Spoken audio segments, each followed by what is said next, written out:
Siapa pakai fotonya siapa, Teres? Bapaknya? Ini pakai HP papa. Maaf Bu, lagi ada acara keluarga, saya izin off cam ini. Pantes. Oh, Teresia mukanya udah beda. Maaf ya Ibu, saya harus ini off cam dulu, ada acara keluarga. Acara apaan, Tere? Ini 25 tahun orang tua saya pernikahan, terus tiba-tiba diajak pergi Bu. Ini saya lagi naik gunung. Naik gunung? Iya Ibu, tapi saya tetap ikutin pelajaran kok Bu. Saya tetap dengerin. Kapan mulai naik gunungnya? Ini bukan gunung sih Bu, lagi tanjakan gitu Bu, mau ke atas, mau ke gua. Tanjakan mau ke atas, mau ke gua. Ada-ada aja, Tere. Oke, kita mulai. Sebelum kita mulai, kita berdoa menurut agama dan keyakinan kita masing-masing. Berdoa, dimulai.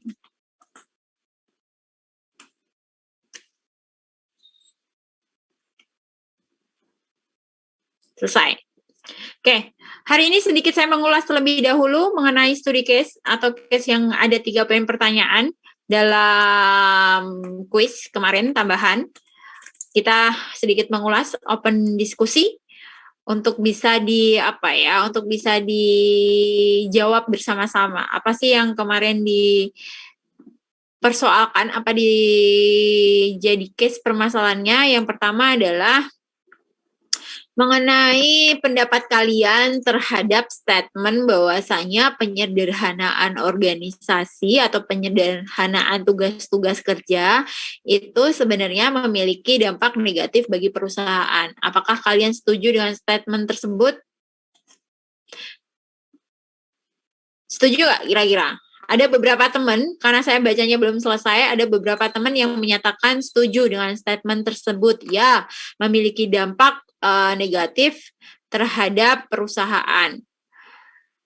Kira-kira dampak negatif yang seperti apa sih yang memang berpengaruh terhadap tujuan dari perusahaan? Siapa yang mau menyampaikan pendapatnya?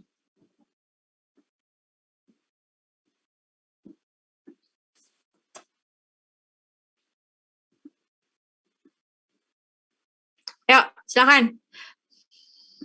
Ada? Gimana, ada? Ya, Ibu. Gimana, ada? Statement itu tak? Enggak. Tentang ini Bu, upaya dalam menyederhanakan tugas-tugas kerja. Menurut kamu setuju nggak? Saya sebenarnya setuju Bu, karena kan dampak negatifnya kan cuma kurang maksimal nih Bu kinerja dari karyawannya. Tapi ada dampak positifnya juga Bu di balik sisi negatifnya. Apa itu?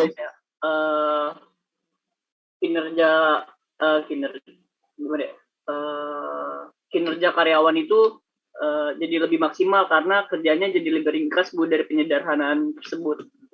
Jadi hasilnya bisa lebih efisien dan efektif dalam mencapai tujuan perusahaan yang sudah ditetapkan.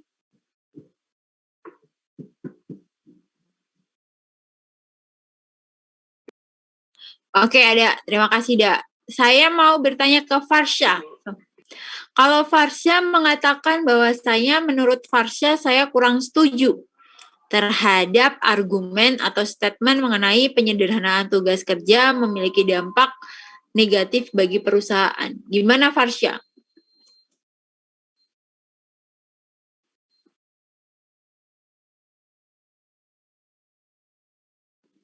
Mohon maaf, suaranya agak kurang kedengeran di saya. Bisa tolong diulang? Sebentar, punya saya lagi azan 5 menit ya. Baik Bu.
Oke, silakan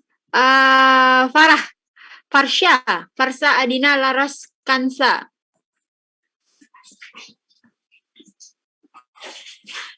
Menyampaikan kalau dari sisi Farsya, menurut Farsya kurang setuju dengan opini atau pendapat tersebut. Kenapa Farsya?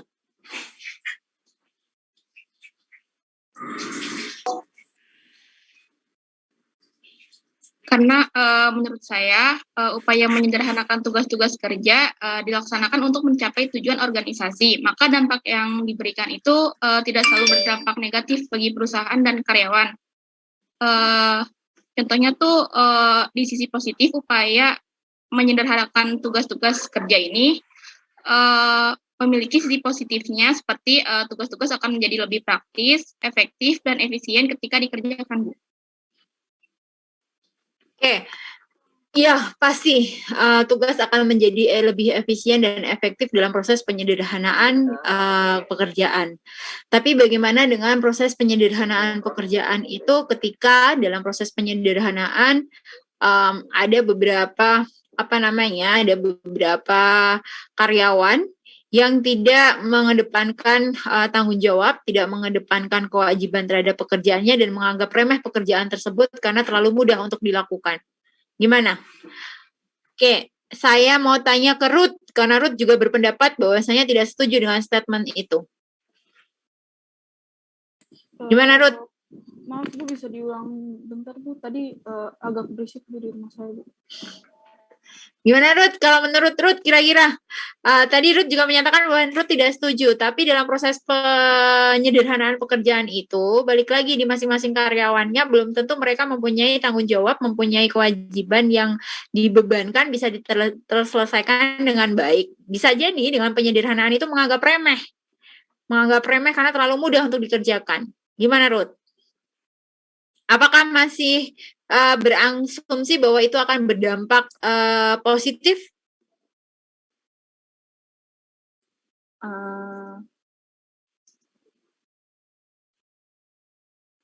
Kayaknya ada dampak negatifnya juga deh Bu. Gimana? Versi Ruth gimana? Jawaban saya sebenarnya nggak setuju Bu di yang kemarin. Cuman setelah dari yang Ibu bilang barusan, saya pikirin lagi berarti sebenarnya emang ada dampak negatifnya juga Bu buat perusahaan. Karena gimana pun pasti ada entah dari masing-masing dari pribadinya karyawannya ataupun dari atasannya atau semacamnya gitu Bu yang menjadikan penyederhanaan tugas ini jadi memiliki dampak negatif gitu Bu.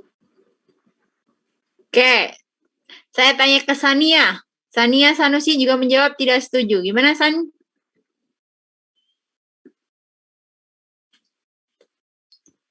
Iya Bu, saya nggak setuju kan karena fungsi karena kan setiap karyawan mempunyai kinerja masing-masing ya Bu, sudah mempunyai kalian masing-masing. Menurut saya fungsi pengorganisasian ini tetap penting sih Bu, karena kan bisa membuat perusahaan ini tujuan perusahaan berjalan dengan efektif dan efisien.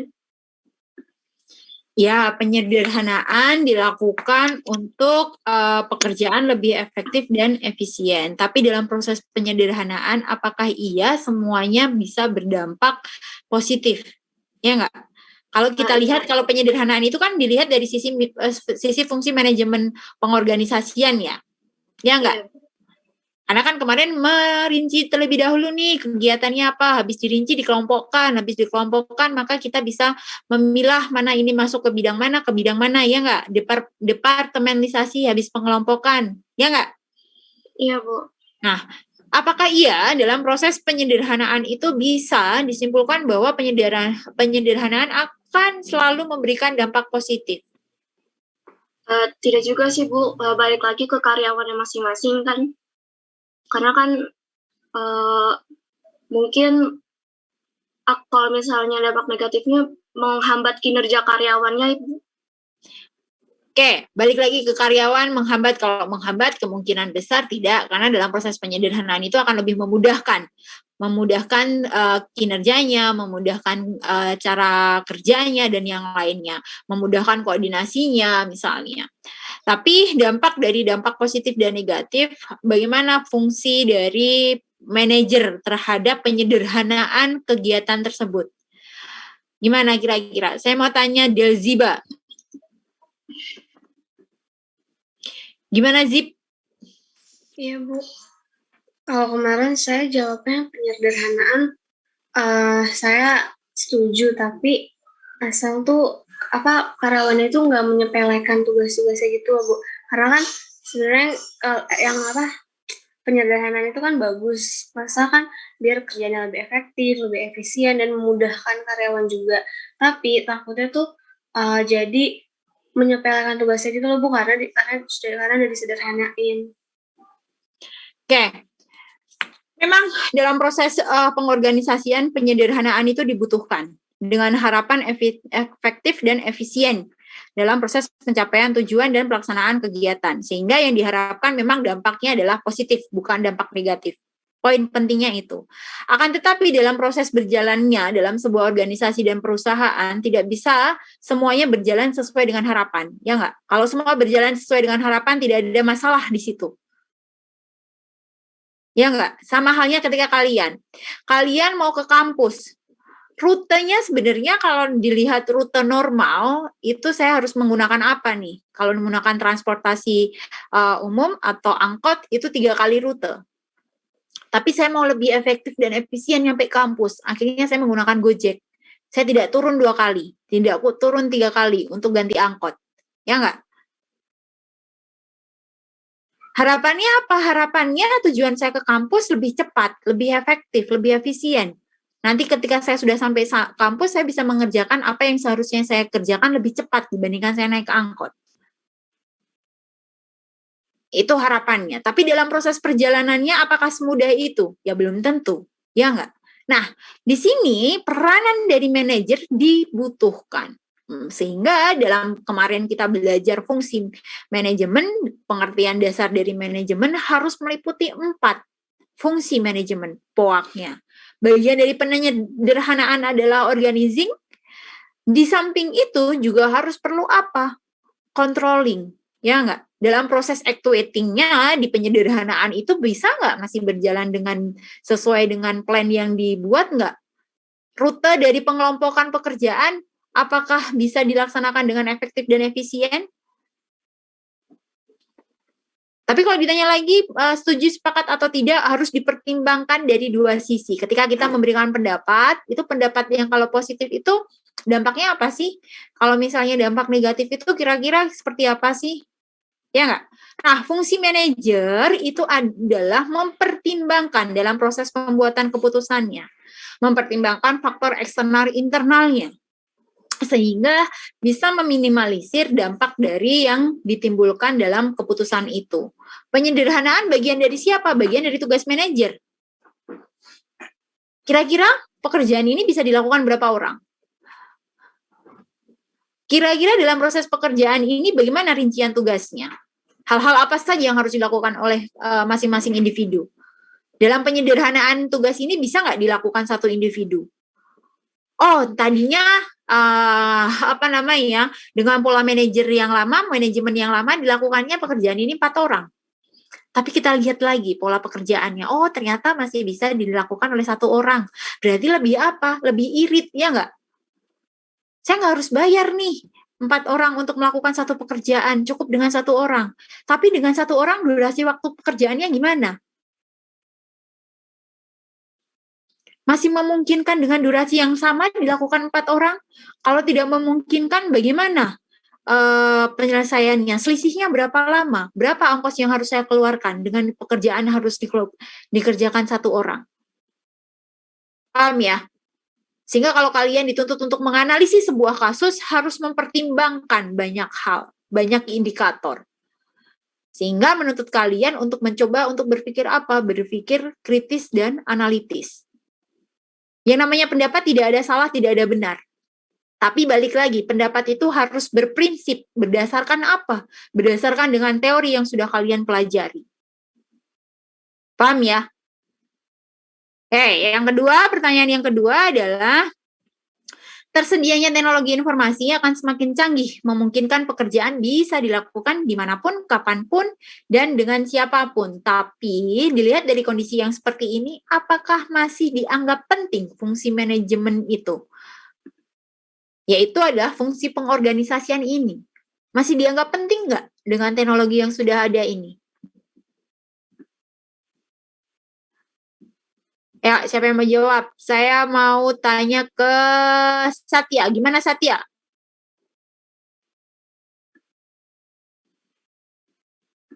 Mohon maaf Bu, bisa diulang pertanyaannya Bu? Pertanyaan poin 2 Satya, dengan kemajuan teknologi, apakah masih dianggap penting pengorganisasian itu? Fungsi manajemen organisasi dianggap penting nggak? Kalau dalam manajemen, untuk fungsi pengorganisasian yang sangat penting Bu, karena itu ada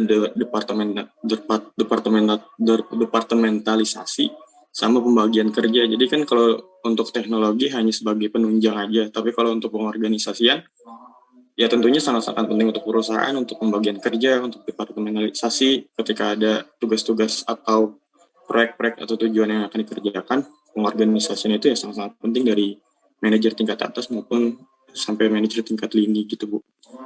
Oke, terima kasih Satya. Saya tampung dulu ya Sat. Saya mau tanya ke Axel. Kalau Axel gimana Axel? Menurut saya sih juga penting Bu, karena kan manajemen organisasi itu dapat menggunakan teknologi informasi yang canggih itu supaya bisa mengatur dan menata segala sesuatu yang berhubungan dengan organisasi dengan tidak ada batas jarak dan waktunya Bu. Jadi masih penting Bu. Oke, terima kasih Satya sama Axel. Ya, yang disampaikan Satya dan Axel adalah relate bahwasannya apapun itu konteks kemajuan dari teknologi, kemajuan dari sarana prasarana yang ada, tetap dalam fungsi manajemen pengorganisasian itu tetap diperlukan dan dianggap sangat penting. Karena apa? Teknologi hanya sebagai sarana, seperti yang disampaikan oleh Satya tadi dan Axel, sebagai penunjang. Penunjang untuk apa? Untuk memudahkan dalam proses apa? Dalam proses pengorganisasian, pembagian kerja, pengawasan, actuating-nya, perencanaan. Itu sarananya, sarana penunjangnya untuk memudahkan dalam proses apa? Misalnya pekerjaan akan jauh lebih mudah dilakukan dengan sarana teknologi yang mumpuni. Tapi tetap saja dalam proses pembagian kerjanya, fungsi pengorganisasian tetap harus dikedepankan. Karena teknologi tidak bisa menggantikan fungsi dari pengorganisasian. Itu yang harus digarisbawahi. Ya. Oke, satu poin lagi. Terakhir adalah mengenai kalau kalian dihadapkan dalam sebuah pilihan, kira-kira kalian akan bekerja pada organisasi mekanistik atau organik? Kira-kira. Gimana pendapatnya Devira? Iya Bu, saya organik Bu. Kenapa organik, Del? Karena dalam organisasi organik kan memiliki sistem yang fleksibel ya Bu. Jadi bisa beradaptasi dalam keadaan lingkungan yang tidak menentu gitu Bu. Jadi saya lebih suka yang nggak terlalu terikat dengan itu. Berarti Devina suka kebebasan. Iya bisa gitu. Oke, saya mau tanya satu lagi, saya tampung dulu ya Dev, sama Arela. Gimana Rel? Kalau saya lebih suka bekerja bersama organisasi organik, karena bersifat adaptif dan fleksibel. Kalau mekanistik kenapa? Lebih kaku dan terkontrol sangat ketat. Lebih kaku, lebih formal. Kira-kira kalau misalnya organik itu berarti kamu cenderung lebih ke arah struktur organisasi yang seperti apa? Maksudnya lebih ke arah perusahaan yang seperti apa? Orientasi perusahaannya yang seperti apa kalau kamu mau sistem organisasinya organik?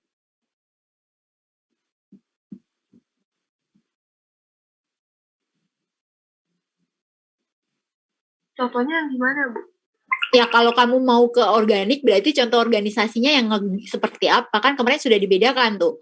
Mana yang lebih tepat menggunakan organik, mana yang lebih tepat menggunakan mekanistik. Kalau kamu lebih prefer, lebih cocok cenderung bekerja dalam sistem organisasi yang organik, berarti kamu di perusahaan yang seperti apa?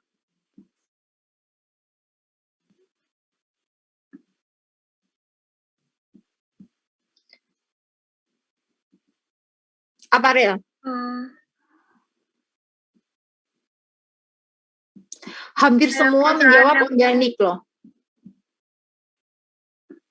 Kira-kira, kamu mau formal gitu. Kan kalau organik itu malah tingkat formalitasnya rendah. Iya. Ya, berarti kamu cocok di perusahaan yang seperti apa kira-kira kalau organik? Seperti startup.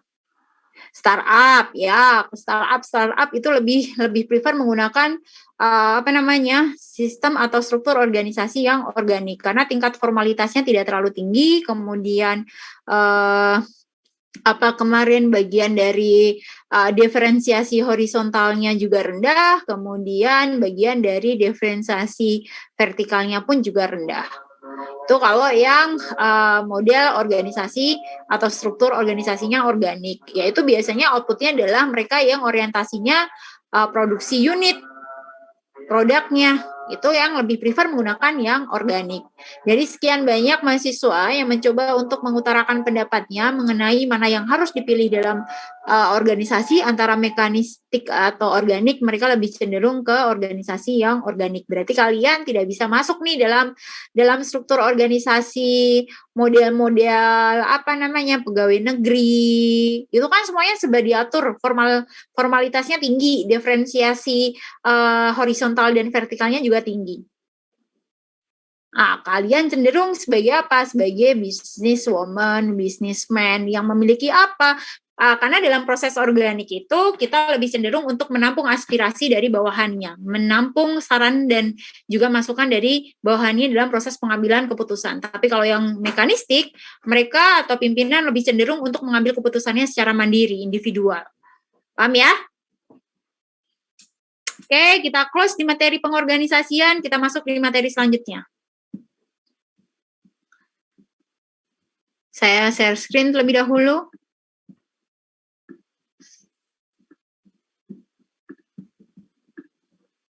Struktur organisasi. Ketika berbicara mengenai struktur organisasi, kita akan melihat rentang dari manajemen. Kebutuhan berapa manajer yang dibutuhkan dalam perusahaan, kemudian berapa orang yang sanggup memiliki bawahan, satu manajer apakah sanggup memiliki 4 atau 5 bawahan, atau hanya bisa memiliki 2 bawahan misalnya. Kita lihat apa yang dimaksud dengan koordinasi, karena ketika kita mau melakukan pekerjaan atau pembagian pengorganisasian terhadap sub-sub bidang dari masing-masing divisi, perlu adanya koordinasi. Apa sih koordinasi itu? Definisi koordinasi adalah proses pengintegrasian. Pengintegrasian apa? Tujuan. Pengintegrasian tujuan dan kegiatan pada satuan-satuan yang terpisah dalam sebuah organisasi untuk mencapai tujuan organisasi yang efisien. Artinya, kemarin sudah dibedakan nih departementalisasi keuangan, departementalisasi produksi atau divisi keuangan dan divisi produksi misalnya. Ferisa dan Fritzi, Ferisa di keuangan, Fritzi di produksi. Antara Ferisa dan Fritzi mempunyai satu tujuan dalam sebuah perusahaan karena berada dalam satu perusahaan.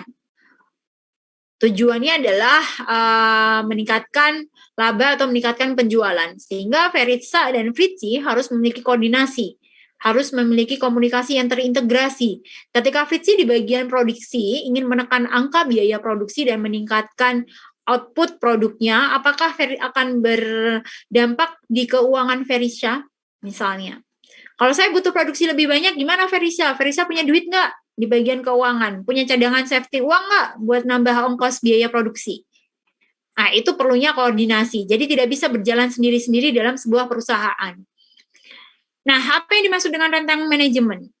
Rentang manajemen adalah jumlah. Jumlah apa? Jumlah bawahan yang dapat dikendalikan secara efektif oleh seorang manajer atau atasan.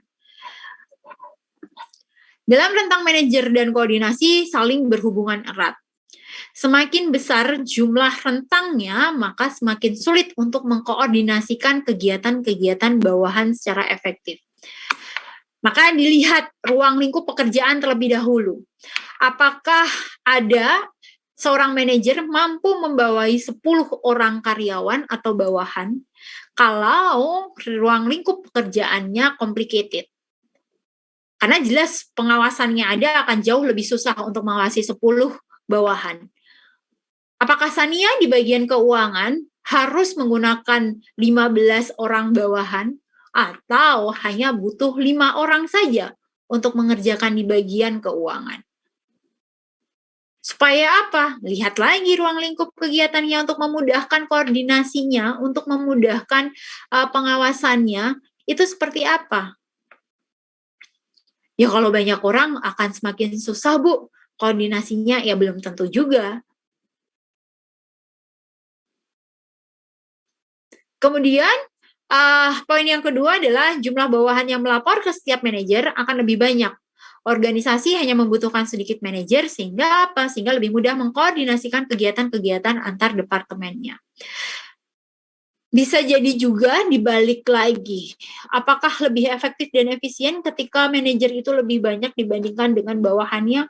Butuh 5 manajer, 4 manajer, tapi dalam satu manajer hanya isinya 3 orang, 4 orang bawahan. Ataukah hanya butuh 2 manajer, tapi di dalam satu manajer membutuhkan 10 bawahan, 15 bawahan. Mana yang lebih efektif dan efisien? Dilihat dari apa?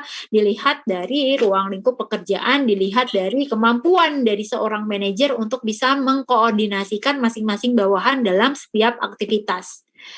Karena aktivitas yang dilakukan diharapkan efektif dan efisien. Efektif dalam proses pengerjaannya, tidak memakan waktu, cepat, tepat, dan akurat.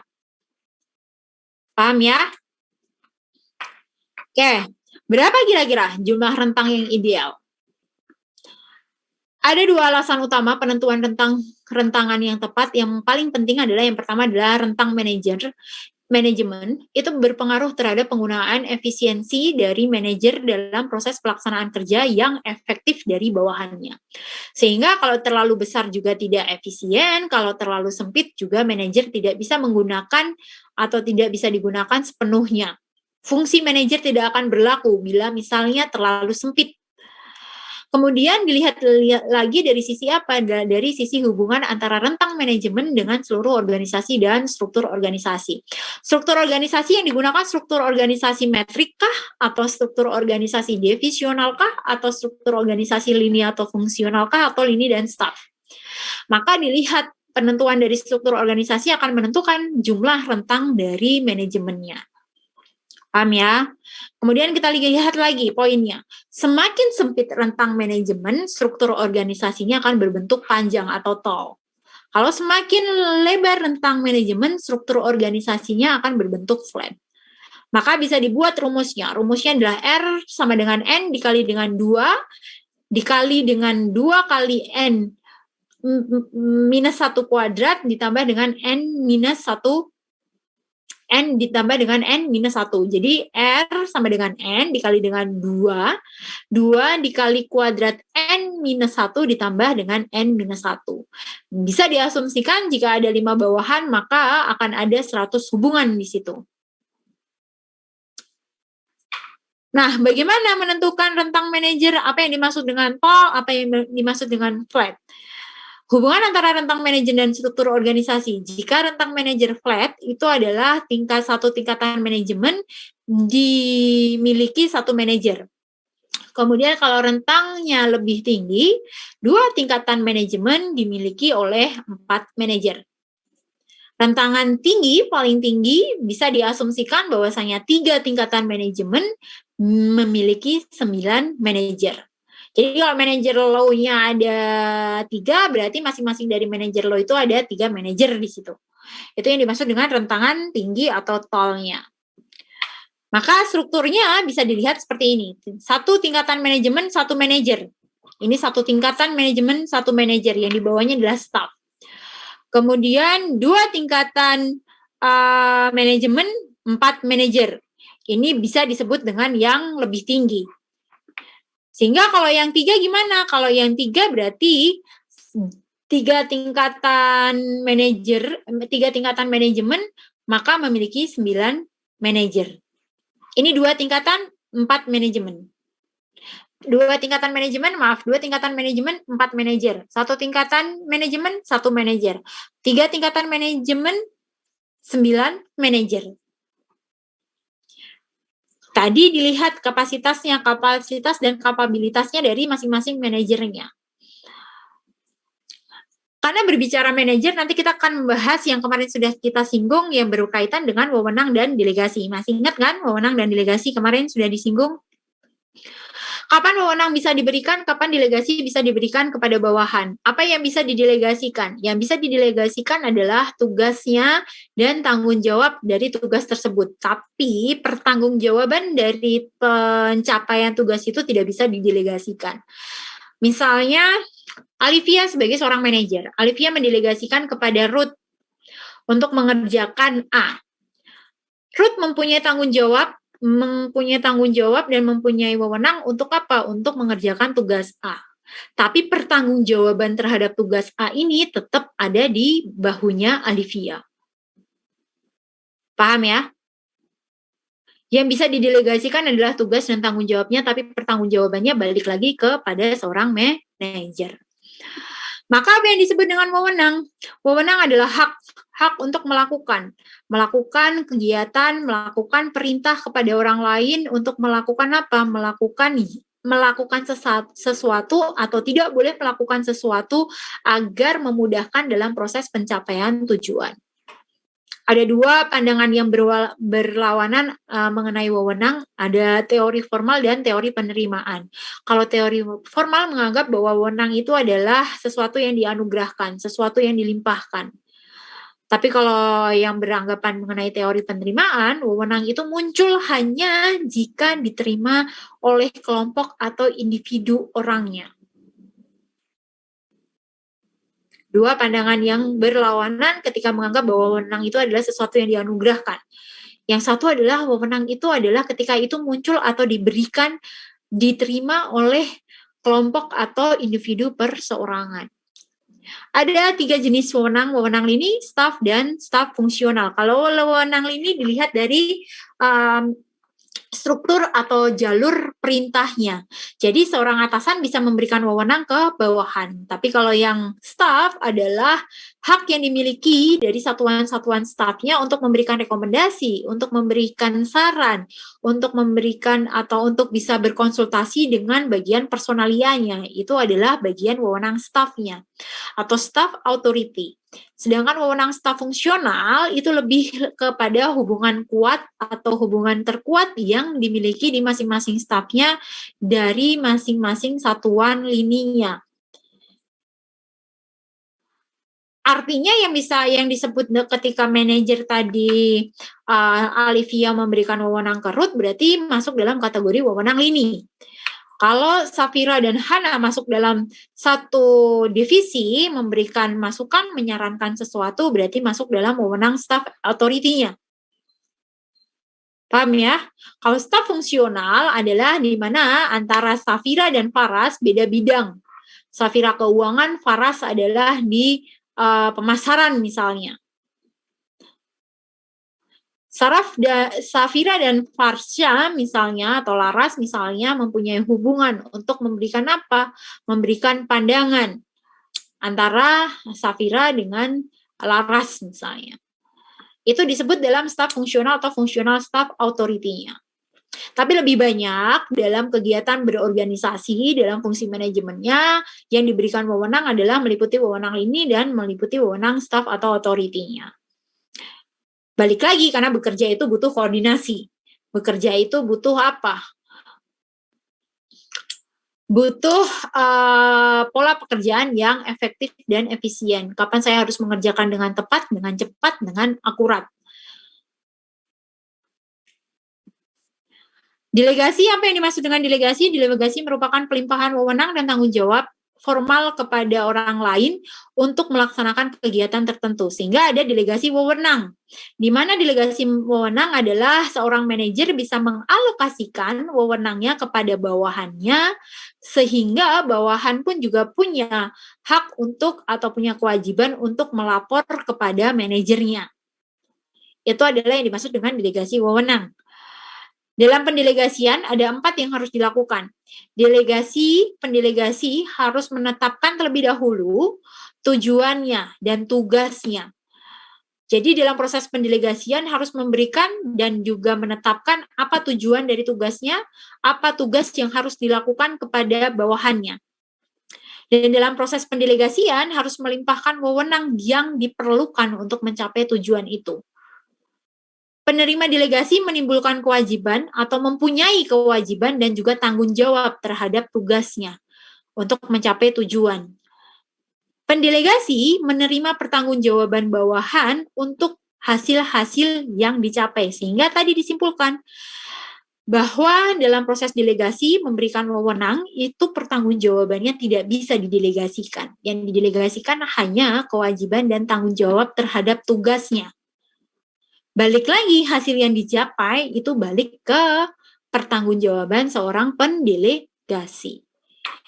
Nah, dalam delegasi dan wewenang ada beberapa pandangan klasik. Yang pertama adalah harus berprinsip pada skalar, kemudian berprinsip kepada kesatuan perintah, dan berprinsip pada tanggung jawab, wewenang, dan akuntabilitas. Berprinsip pada skalar adalah harus ada garis wewenang yang jelas. Kemudian kalau berprinsip pada kesatuan perintah adalah setiap bawahan harus memberikan pelaporan kepada atasannya. Jadi bawahan harus mempunyai kewajiban untuk memberikan laporan terhadap proses pekerjaan, proses atau hasil yang dicapai dalam kegiatan tersebut.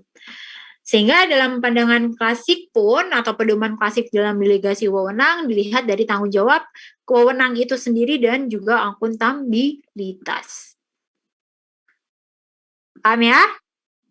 Oke, ada yang mau ditanyakan? Ada nggak? Kalau tidak ada yang ditanyakan, masih ada slide 12 sampai dengan slide 20. Materi nanti akan saya sampaikan di e-learning. Kalian bisa download. Kalian pelajari terlebih dahulu. Nanti kita ketemu di pertemuan yang akan datang. Sepakat ya? Oke. Kalau sepakat,